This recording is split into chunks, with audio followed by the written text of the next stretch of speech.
So last time we have discussed mobile app development में कि variable कैसे declare किया जाता है।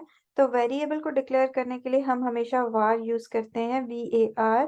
और डाटा टाइप्स डिफरेंट टाइप्स की हो सकती हैं। डाटा टाइप स्ट्रिंग हो सकता है, इंट हो सकती है, डबल हो सकता है, या फिर बूलियन टाइप के हो सकते हैं। और एक और चीज हमने थोड़ी डिस्कस की थी कि हम कांस्टेंट को कैसे डिक्लेयर कर सकते हैं। और कांस्टेंट को हम जब डिक्लेयर करते हैं तो कांस्टेंट के लिए हम लेट कीवर्ड यूज करते हैं। वैर वाली वैल्यू हम हमेशा चेंज कर सकते हैं। यानी फर्स्ट लाइन में जैसे मैंने वार को डिक्लेयर किया, नीचे में आके वार की वैल्यू दोबारा चेंज करके प्रिंट करें तो वो चेंज हो जाएगी।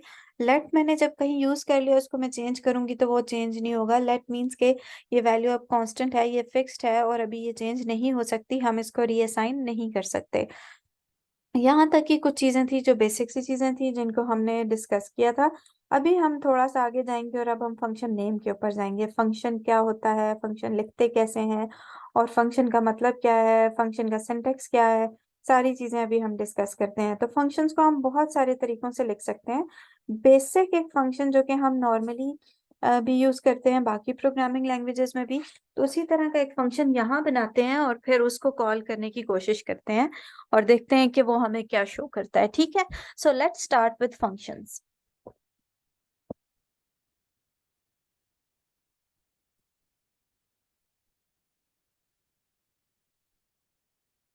ओके, मैं अब ड्रॉ कर रही हूँ मैं अब डिजाइन कर रही हूँ यहाँ पर एक फंक्शन। और फंक्शन को लिखने के लिए जहां मर्जी मैं लिखना चाहूँ मैं फंक्शन लिख सकती हूँ। ठीक है, तो मैं फंक्शन को फिलहाल इसके नीचे लिखती हूँ, या फिर आई थिंक ऊपर लिखना चाहिए ताकि इसको हम कमेंट आउट कर लें। तो क्या ख्याल है, कैन बी? ओके, मैंने इसको कर दिया कमेंट आउट। आपका एग्जिस्टिंग कोड वहीं पे पड़ा है जो कि रिलेटेड टू डाटा टाइप्स है। नया हम स्टार्ट करते हैं इधर से। और मैं लिखती हूँ एक फंक्शन FUNC। जब भी आपने फंक्शन लिखना है आप लिखो FUNC, वो आपको खुद ब खुद बता देगा कि फंक्शन है, फंक्शन स्टेटमेंट लिखनी है, फंक्शन बॉडी बनानी है, आप क्या करना चाह रहे हो, वो सारा काम आपके लिए ऑटोमेटिकली। तो first of all you have to write func. उसके बाद आपने क्या करना है, उसके बाद you have to write the name of function. जो भी आपके फंक्शन का नेम है उसका नाम लिखना है। जैसे आई वुड राइट से हेलो, मेरे फंक्शन का नाम है से हेलो, तो मैंने से हेलो लिखा। उसके बाद आपने क्या करना है, फंक्शन की बॉडी डिफाइन करनी है। फंक्शन की बॉडी डिफाइन करते हुए आप कुछ भी लिख लो। यही वाला वेरिएबल हम कॉपी कर लेते हैं। वार वेलकम को कोई वैल्यू दे दो, वेलकम टू द क्लास। ठीक है, कुछ भी आप लिख लो। ये हमने एक वेरिएबल डिक्लेयर किया, और उस वेरिएबल को हमने डिक्लेयर कहाँ पे किया, फंक्शन के अंदर। फंक्शन लिखने के लिए आपने कीवर्ड यूज करना होता है फंक का। फंक कीवर्ड आपने यूज किया और उसके अंदर आपने एक वेरिएबल लिखा। अब इस वेरिएबल को हम प्रिंट करते हैं और फिर उसके बाद हम क्या करेंगे, इस फंक्शन को कॉल करेंगे और देखेंगे ये कॉल हो रहा है या नहीं। सेमी कॉलन हमारा आता नहीं इधर, वो हम नहीं लिखेंगे। प्रिंट स्टेटमेंट में मैं सिंपली इस वेलकम को प्रिंट करती हूँ, वेलकम। और मैंने जैसे ही लिखा उसने मुझे हिंट दे दी, मैंने इसको क्लिक कर लिया और वो वेलकम लिखा हुआ आ गया। ठीक है, अभी इस फंक्शन को हम कॉल करेंगे। तो फंक्शन को कॉल आपको पता है फंक्शन से बाहर होता है। इसको बाहर कॉल करने के लिए मैं सिंपली लिखूंगी वेलकम। ठीक है, ओ सॉरी, से हेलो मेरे फंक्शन का नाम था, वेलकम नहीं था। से हेलो, दैट्स कैपिटल। तो ऑटोमेटिकली ये मेरे फंक्शन का नाम है और यहाँ से आगे फंक्शन कॉल हो जाना चाहिए। अब इसको रन करते हैं और देखते हैं कि ये क्या करता है।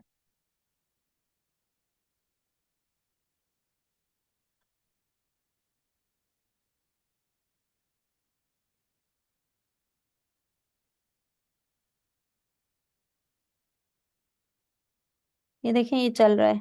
जैसे ही उसने खत्म किया तो उसके बाद आ गया वेलकम टू द क्लास।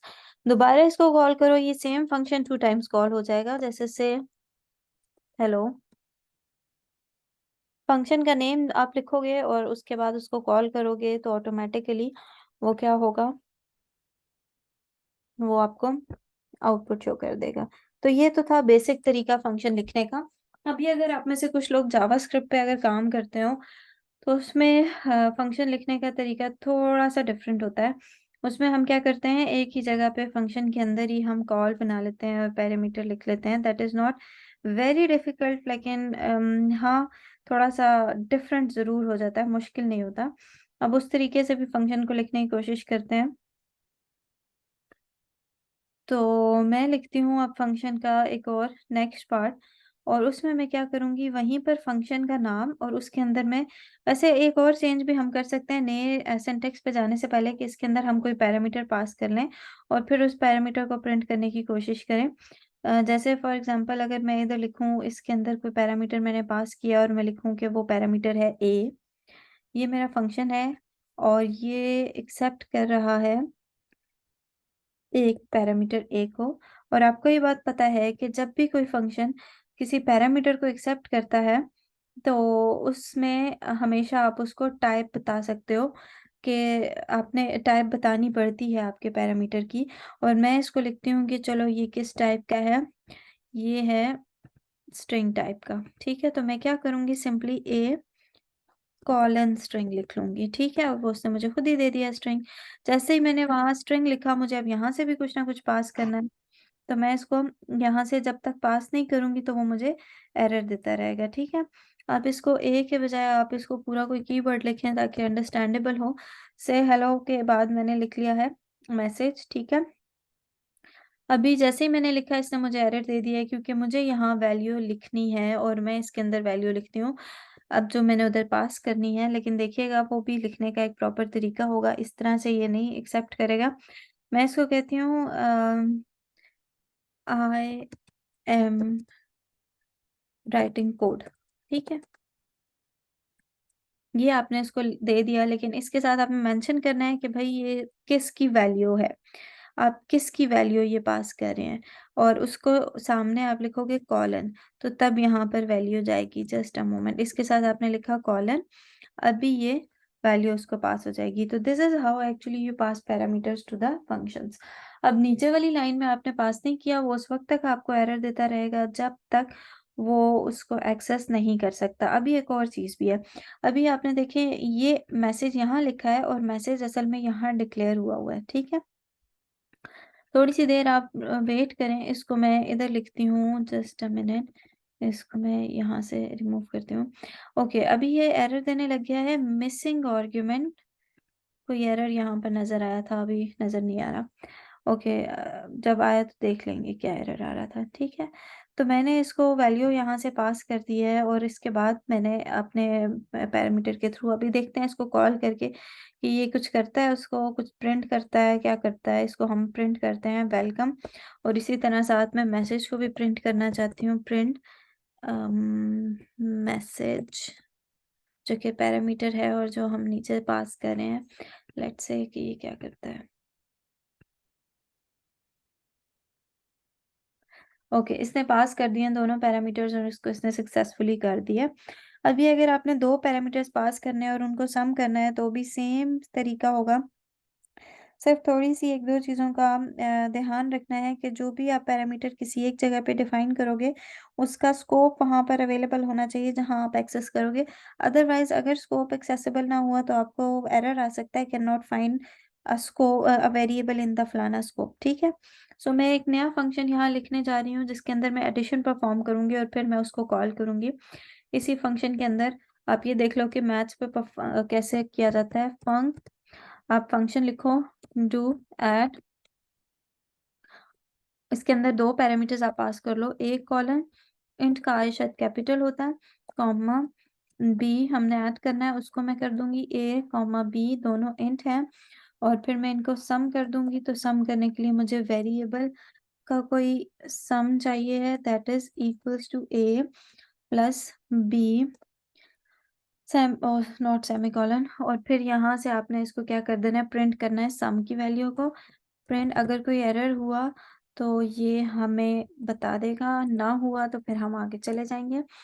ये है जी आपका सम फंक्शन जो आपने लिख लिया है। अभी मसला क्या आ रहा है कि ये कह रहा है कि भाई ए और बी अभी तक डिक्लेयर नहीं हुए, तो जब हम कॉल करेंगे ऑब्वियसली हम उनको पास कर देंगे। मैं यहाँ कॉल करने लगी हूँ दो डू एट, अब वो खुद ही बता रहे हैं कि भाई ये वाला है, तो मैं लिख लेती हूँ। अब उसने ऑटोमेटिकली सिंटेक्स भी सारा दे दिया, मुझे सिर्फ वैल्यूज पास करनी है। यहाँ पास कर रही हूँ मैं 5 और इधर पास कर रही हूँ मैं 6। और अभी इसको कॉल करके देखते हैं कि ये क्या इसको सम कर रहा है या नहीं कर रहा। इसके बाद जो हमारा टास्क है वो टास्क है जो मैं इससे पहले बताने वाली थी, जिसमें हम जावास्क्रिप्ट की तरह के फंक्शंस का सिंटेक्स यूज करते हैं। बहुत इंटरेस्टिंग होता है और वो फंक्शन लिखना ज़्यादा आसान होता है एज कम्पेयर टू ये। शुरू में आपको थोड़ा सा डिफरेंट लगेगा कि ये क्या चीज़ है, लेकिन एक्चुअल में फंक्शन अगर आप वैसे बना रहे हो तो वो एक स्टैंडर्ड प्रैक्टिस है। आजकल तकरीबन मॉडर्न प्रोग्रामिंग लैंग्वेजेस में हर तरह से फंक्शन, हर जगह पे फंक्शन बनता वैसे ही है, ठीक है। यानी आप रिटर्न टाइप जो है वो जैसे हम ट्रेडिशनल फंक्शंस में लिख दिया करते थे रिटर्न ABC और फिर स्पेसिफाई करते थे फंक्शन से पहले ही, तो वो थोड़ा सा डिफरेंट हो जाता है। उसमें आपको थोड़ा सा चेंज होता है, इतना मुश्किल नहीं है। उसको लिख के देखते हैं, then I will explain you कि वो कैसे काम करता है। इसी फंक्शन को हम उस वे से लिखेंगे। एक तरीके से ये लिखा रहने दो, दूसरे तरीके से हम लिखते हैं, ठीक है। ओके, फंक, अब फंक्शन को हम कहते हैं माई एड, ठीक है। एक है डू एड और दूसरा है माई एड, ठीक है। अब ये मेरा तरीका है, इसको हम कैसे लिखेंगे। इसके अंदर आपको दो पैरामीटर्स चाहिए, तो A colon int comma B colon int, right. So ये क्या हुआ कि आपने दो वेरिएबल्स लिख लिए हैं। उसके बाद आपने क्या लिखना होता है, फंक्शन की बॉडी। लेकिन इस तरीके में हम ये प्रेफर करते हैं, इस तरीके में हम क्या प्रेफर करते हैं, कोई एरर दे रहा था, अच्छा ठीक है मैंने लिख लिया उसको। हम जो भी रिटर्न टाइप होती है हमारे फंक्शन की, वो हम पैरामीटर्स जैसे ही ख़त्म होते हैं पास करना, उसके बाद हम एरो फंक्शन इसको बोलते हैं, तो हम एरो यहाँ यूज़ करेंगे और उसके साथ जो रिटर्न टाइप होती है वो स्पेसिफाई कर देंगे कि ये मेरा फंक्शन रिटर्न कर रहा है और इसके अकॉर्डिंग लिखेंगे। आई विल एक्सप्लेन इट अगेन कि ये रिटर्न स्टेटमेंट लिखने के लिए एक बड़ा इंटरेस्टिंग तरीका है। यहाँ तक आपका सब कुछ सिमिलर था, सिर्फ आपने ये दो चीज़ें चेंज की हैं, जिसमें आप उसको एरो फंक्शन के थ्रू ये बता रहे हो भाई रिटर्न इंटीजर करना है। रिटर्न क्या करना है, integer. You simply used back arrow और उसके साथ आपने इंट लिखा, ठीक है। और अभी आपको वो एक एरर दे रहा है और वो एरर ये कह रहा है you have to write the return in the global function, ठीक है। रिटर्न जब तक आप नहीं लिखोगे तो तब तक ये आपको एरर देता रहेगा। तो मैं अगेन सम परफॉर्म करती हूँ, sum equals to A plus B और उसके बाद मैं रिटर्न लिख लूंगी, तो रिटर्न लिखते साथ ही एरर खत्म हो जाएगा, रिटर्न सम, ठीक है। तो ये आपने कर लिया सम। अब इसको हम कॉल करते हैं, एक था डू ऐड, इसको मैं कहती हूँ माई ऐड, ठीक है, माई ऐड। ये आ गया। अब इसमें वैल्यूज आप खुद पास कर लो, एक को आप पास कर लो 4, दूसरे को आप पास कर लो 2, ठीक है। अब देखते हैं कि ये आपको क्या आउटपुट देता है। आउटपुट इसने सेम ही देना है दोनों को ऐड करके, सिर्फ तरीका क्या है कि आपने यहाँ यूज़ किया है एरो फंक्शंस। और एरो फंक्शंस को, they are very interesting functions, और एरो फंक्शंस के थ्रू आपने कुछ इधर प्रिंट करने की कोशिश की है। ओके, प्रिंट आपने करने की कोशिश तो की है, लेकिन प्रिंट कुछ हुआ नहीं। प्रिंट इसलिए नहीं हुआ क्योंकि हमने सिर्फ कॉल किया है और उन्होंने वैल्यू सिर्फ रिटर्न की है, कहीं प्रिंट नहीं कर रहे। पूरे फंक्शन में देख लें, किसी जगह प्रिंट स्टेटमेंट नहीं है।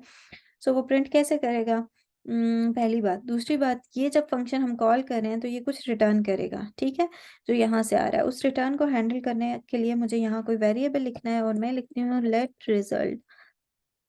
और भी कर सकते हो, आपकी मर्जी है, लेकिन let result equals to this, ठीक है। Let result equals to my add, और फिर इस रिजल्ट को हम प्रिंट में प्रिंट करके देखते हैं कि what will be the value of it. Result है तो और रिजल्ट लिखो, वो आ गया ऑटोमेटिकली। अब इसको आप चला के देखो कि ये क्या करता है। ओके,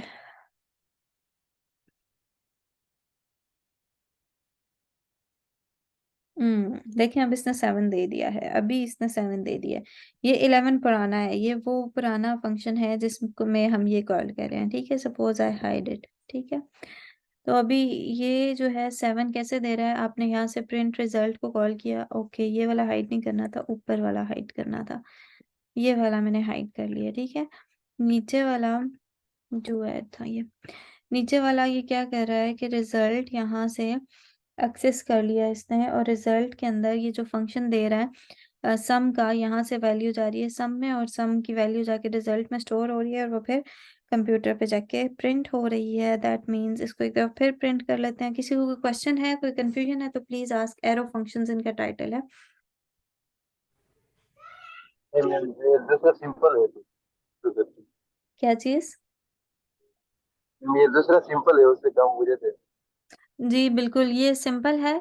और दूसरा रिटर्न फंक्शन है बाय यूजिंग एरो। ये तो स्टैंडर्ड फंक्शन है जो हम बाकी जगहों पर इससे पहले यूज करते रहे हैं। इसमें सिर्फ आपने एरो फंक्शन यूज किया है, एक एक्स्ट्रा, और इंट से वैल्यू रिटर्न की है। वो जो वैल्यू यहाँ से रिटर्न कर रहा था उसको मैंने कॉल करते हुए कैच करके रिटर्न रिजल्ट में स्टोर करवा के प्रिंट कर दिए। कोई क्वेश्चन है तो पूछे, वरना फिर आगे जाते हैं।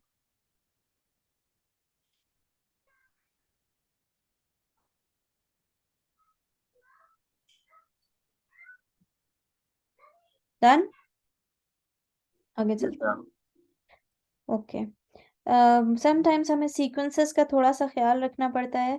अगर ऊपर आपने यहाँ पर देखें, आपने पहले ए बी लिखा हुआ है और नीचे से पास करते हो आप बी ए पास करते हो, तो आपको एरर दे देता है, और उसके अकॉर्डिंग आपने खुद हैंडल करना होता है। अपने पैरामीटर जो भी होते हैं उनको आप देख के कर लेते हो, ठीक है। अभी इसी में थोड़ा सा चेंज करते हैं, और हम क्या करते हैं कि अच्छा, एक ट्राई और करते हैं कि इसमें ए बी के बजाय सिंपली मैं लिखती हूँ 5,6, ठीक है। अब इसको चला के देखते हैं अब क्या होगा। एरर देने लग गया, वो आपको ऑटोमेटिकली कह रहा है कि भाई इसमें मसला है, ये इसको वो रिटर्न करो जो आपको चाहिए। सो यहाँ तक तो ठीक है, इंटरेस्टिंग है, समझ में आ रहा है, इसमें कोई कंफ्यूजन वाली बात नहीं है। इसके बाद आपने क्या करने हैं, एरो फंक्शंस आपने लिखने सीख लिए हैं। अब हम वापस जीयूआई में जाते हैं और वहाँ कुछ डिज़ाइन करने की कोशिश करेंगे, और फिर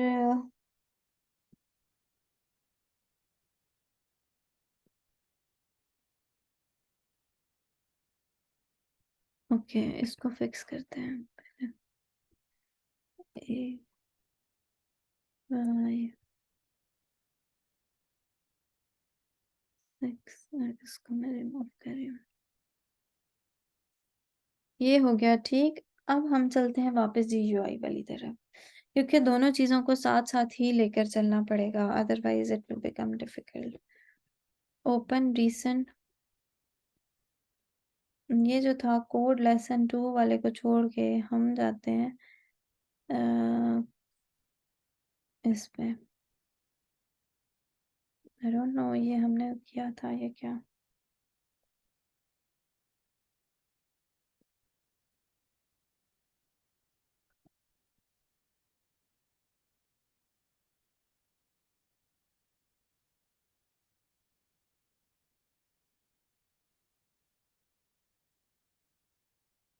एक हमने लेआउट बनाया था, एसेट से अंदाजा हो जाएगा, नहीं भाई ये वो नहीं है।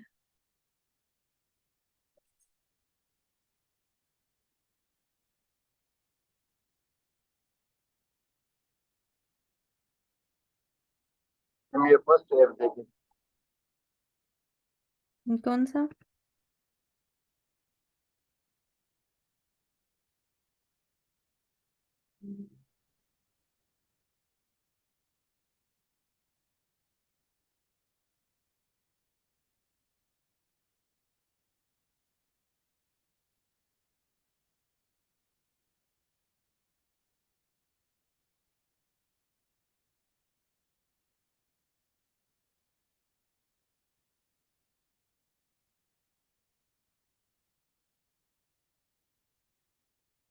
इसका लेआउट आई थिंक लोड हो रहा है।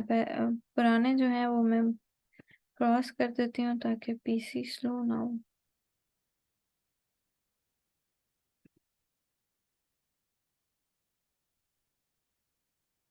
क्रॉस कर देते हैं, चीजें जितनी बंद होंगी उतना अच्छा होगा, कि थोड़ा स्लो हो जाएगा, फास्ट हो जाएगा। लीव, इसको भी लीव, सब कुछ लीव। स्लाइड्स बंद करें। ये 3-4 प्रोजेक्ट्स अच्छे खोलो तो आपका पीसी जो है ना वो हैंग हो जाता है। चलो बस अभी जो चीजें हैं इन्हीं को देखते हैं।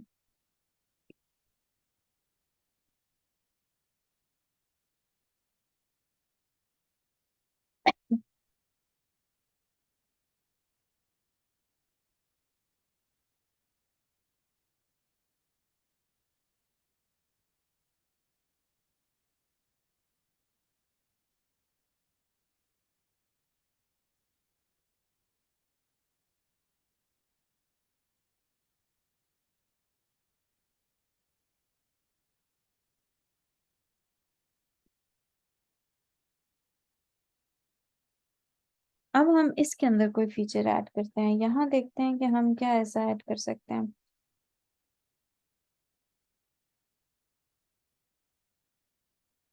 जिसके अंदर हम किसी चीज पे क्लिक करें और कोई एक्शन परफॉर्म हो।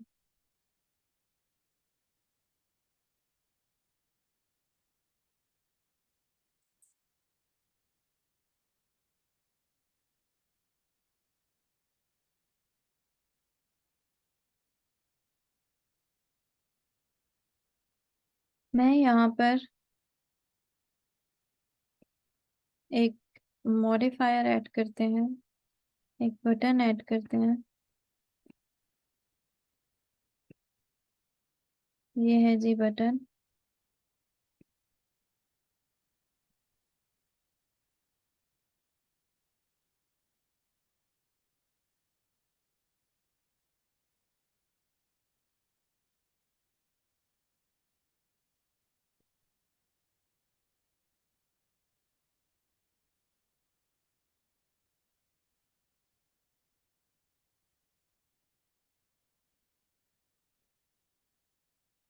थोड़ा सा स्लो आइए, just wait for some time.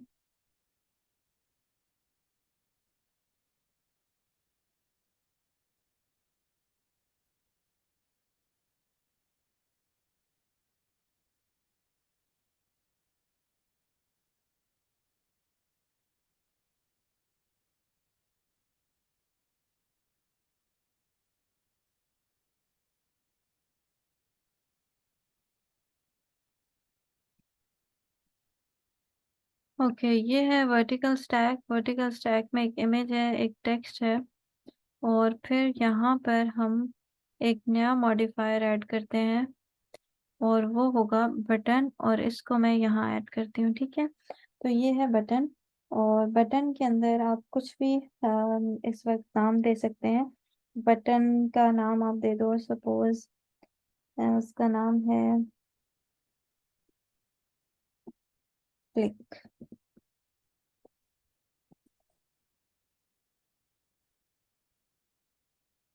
और उसके बाद यहाँ आपने स्पेसिफाई करना है कि भाई एक्शन क्या होगा, आप क्या एक्शन इसके ऊपर परफॉर्म करना चाह रहे हो। ठीक है, तो जो भी एक्शन आपने यहाँ इस वक्त इसके अंदर ऐड करना है ऑटोमेटिकली वो आ भी सकता है।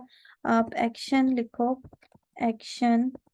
अब ये आपको बहुत सारे ऑप्शन नीचे दे रहा है, इनमें से अगर आपको रेलेवेंट ऑप्शन मिलता है तो फाइन, अगर नहीं मिलता तो फिर आपको खुद कुछ ना कुछ यहाँ पर मेहनत करके लिखना पड़ेगा। और मैं इसको ऐसे करती हूँ, इसको ऐसे हैंडल करते हैं कि बटन के अंदर यहाँ पर फॉर एग्जाम्पल यहाँ पर होगा कोई कोड। ठीक है, उसके अंदर होगा यहाँ पर कोई भी कोड आप डालोगे, और वो कोड क्या करेगा कि जब आप उसके ऊपर क्लिक करोगे तो ऑटोमेटिकली उसने एक एग्जीक्यूट होना होगा। ठीक है, तो हम उसके लिए कोई फंक्शन बना लेंगे। इसको फिलहाल मैं सिर्फ लिखती हूँ कोड। ठीक है, और क्लिक फंक्शन है, और इसके लिए हमने कोई कोड इंसर्ट करना है। ठीक है, और ये कोड आप कहाँ जाके इंसर्ट करोगे, जहां पर बाकी आपका प्रोग्राम है उसके पार्ट के अंदर भी, लेकिन इसकी प्लेग्राउंड फाइल जो है उसके अंदर भी आप इसकी कोडिंग सेपरेटली कर सकते हो। ठीक है, फॉर नाउ मैं इसका जो इसका है एग्जैक्टली वो यहीं पर डिफाइन करती हूँ इसके कोड के अंदर। तो देखते हैं कि वो कैसे डिफाइन होगा। मैं कोशिश करती हूँ कोई एक रैंडम नंबर जनरेट हो, और उस रैंडम नंबर से कोई भी हम इस पे क्लिक करें तो कोई रैंडम वैल्यू आ जाए। ठीक है, तो इसको देखते हैं इसको हमने कैसे हैंडल करना है कोड के थ्रू। मैं बनाती हूँ यहाँ, ये जो लास्ट में है एक नया फंक्शन बनाती हूँ। ये जो स्ट्रक्ट है, स्ट्रक्ट जहाँ शुरू हो रहा है तो इससे ऊपर करके कोई फंक्शन बना लेते हैं। ये ब्रैकेट है किसकी, व्यू की, और ये किसकी ब्रैकेट है, ये भी व्यू की है। ठीक है, तो 2 ब्रैकेट्स ऊपर यहाँ, 1 ब्रैकेट ऊपर यहाँ बना लेते हैं। यहाँ हम एक फंक्शन बनाते हैं फंक डील। ठीक है, और या कोड डील बना लेते हैं, चलो। इसके ऊपर हम फंक्शन के अंदर कुछ चीज़ें हम ऐड करेंगे, और वो देखेंगे कि वो कैसे परफॉर्म करेंगी। ये है, ये आपको एरर देगा जब तक आप इसको कंप्लीट नहीं करोगे। इसके अंदर मैं क्या ऐड करती हूँ, सपोज मैंने इसके अंदर ऐड करना है इस वक्त कि ये कैसे जब इस पर क्लिक हो तो ये कैसे कोई एक्शन परफॉर्म करे। ठीक है, तो इसके अंदर मैं डालती हूँ कोई भी छोटा सा कोड जो कि रैंडम नंबर जनरेट करेगा। और रैंडम नंबर जनरेट करने के लिए हमें ऊपर वाली जो पिक्चर है, इस पिक्चर का नेम एक्सेस करना होगा, क्योंकि वो उसके ऊपर से जनरेट करके यहाँ कॉल करेगा। जस्ट अ मोमेंट, इसको हम इस फंक्शन के अंदर जाके लिखते हैं कि कोई भी इंट डॉट जब लड़की रैंडम के अंदर आपने प्लस इन इन नंबर रेंज पास करनी है। हम कहते हैं कि ये रेंज आ रही है सपोज 18 तक, तो ये एक रैंडम नंबर जनरेट करेगा और उसको हम स्टोर करते हैं var a में, और फिर उसको किसी जगह पे हम जाके प्रिंट कर लेंगे। आई होप कि ये कोई एरर नहीं, मैंने जस्ट एक रैंडम नंबर जनरेट किया है। रैंडम नंबर आपका क्या करता है, रैंडम नंबर आपको ये बताता है कि क्या वैल्यू आप जनरेट कर रहे हो, किस टाइप की होगी। एक चीज तो ये कि इंट होना चाहिए था और इसको आई इन लिखा हुआ है मैंने। तो इंट टाइप का एक रैंडम नंबर जनरेट करेगा जो कि रेंज में होगा, किस रेंज में, 2 से लेकर 18 तक की।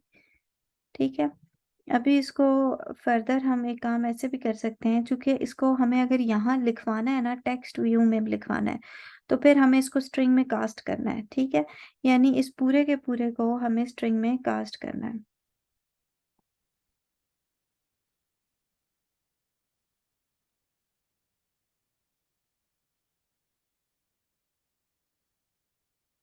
अभी मैं गूगल से देख लेती हूँ कि इसको हम कास्ट कैसे कर सकते हैं। वैसे आई थिंक सो इसके लिए हम स्ट्रिंग यहाँ यूज करेंगे। आई सपोज कि ये ऐसे काम करेगा, स्ट्रिंग, और स्ट्रिंग हमारा क्या करेगा कि वैल्यू को इसके अंदर स्टोर कर लेगा, और फिर हम जब कुछ क्लिक करेंगे तो ये ऑटोमेटिकली उसके ऊपर वैल्यू जो है वो जनरेट करके उसके अंदर रिजल्ट स्टोर कर लेगा। लेकिन इस वक्त हम इसको चलें डायरेक्ट नहीं स्टोर करते, स्ट्रिंग में कन्वर्ट नहीं करते, सिंपली ये किया है कि वेरिएबल ए में ही रहने दिया इसको। ठीक है, और किया क्या है कि इन डॉट रैंडम के अंदर इन इंट वहां जो लिख लिया तो ये इन रेंज होगा, इन होगा इन 2:18, 2 से 18 के दरमियान की कोई भी वैल्यू जो है वो जाके ये ए के अंदर स्टोर करेगा। अब इस ए को वापस मुझे यहाँ लिखवाना है, किसी टेक्स्ट व्यू में लिखवाना है। ठीक है, ब्यूटीफुल व्यू की जगह मुझे वो लिखवाना है, तो ऑटोमेटिकली जो ब्यूटीफुल व्यू का नेम है ना, मुझे वो कैप्चर करना पड़ेगा। यानी जो भी ब्यूटीफुल व्यू का नेम होगा उस नेम की जगह में वो नंबर लिखवाना चाहती हूँ, अदरवाइज तो मैं इसको नहीं देख सकती। तो उस पर्पस के लिए मुझे इसको स्ट्रिंग में कन्वर्ट करवाना है। ठीक है, तो मैं क्या करती हूँ, इसको मैं कन्वर्ट करने की कोशिश करती हूँ। स्ट्रिंग, यहाँ एक ब्रैकेट आएगी और दूसरी ब्रैकेट आई गेस यहाँ होनी चाहिए। अभी ये स्ट्रिंग में कास्ट हो गया है। ठीक है, अब मैं इसको ऊपर जो भी मेरे टेक्स्ट की वैल्यू है उस टेक्स्ट को एक्सेस करती हूँ,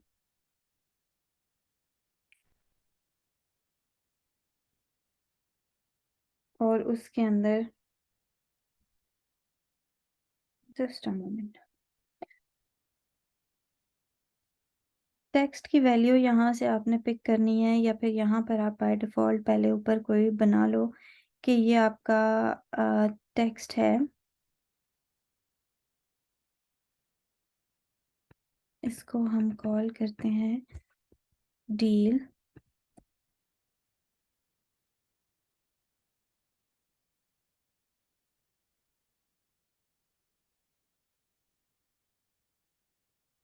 ओके, अभी ये स्ट्रिंग में मसला ये आएगा कि ये कहेगा कि स्ट्रिंग में कास्ट हुआ है और इस ए को कहाँ पर जाकर वैल्यू को इसके इक्वल करना है। ठीक है, यानी स्ट्रिंग में, यहाँ तक किसी को समझ आई कि मैं करने की कोशिश क्या कर रही हूँ। मैं ये चाह रही हूँ कि मैं इसको स्ट्रिंग में लिखूं और उस स्ट्रिंग को मैं स्क्रीन पर डिस्प्ले करवा दूं।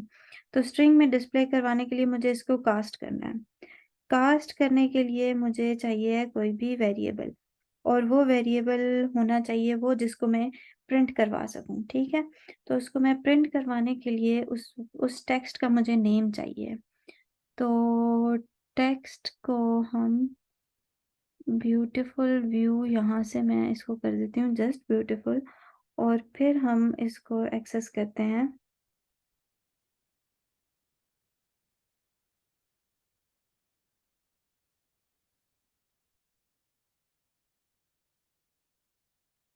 इमेज माय टेस्ट के थ्रू कर लेते हैं, माय टेस्ट।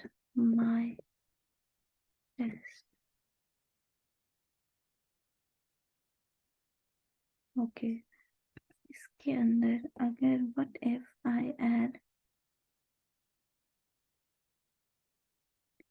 एनीथिंग, एक maybe beautiful plus this. थोड़ी सी देर लोड करके देखते हैं ये एरर क्या दे रहा है। Plus for the concatenation string, क्या एरर है? Cannot find my test in the scope. इसको टेस्ट नजर नहीं आ रहा। यहाँ पर एक और इमेज ऐड करते हैं या टेक्स्ट ऐड करते हैं और उसको इसकी वैल्यू दे देते हैं। प्लस से जाके एक नया टेक्स्ट ऐड करते हैं। कहाँ से? यहाँ से टेक्स्ट। ओके ठीक है, यहाँ मैंने एक टेक्स्ट ऐड किया है दोबारा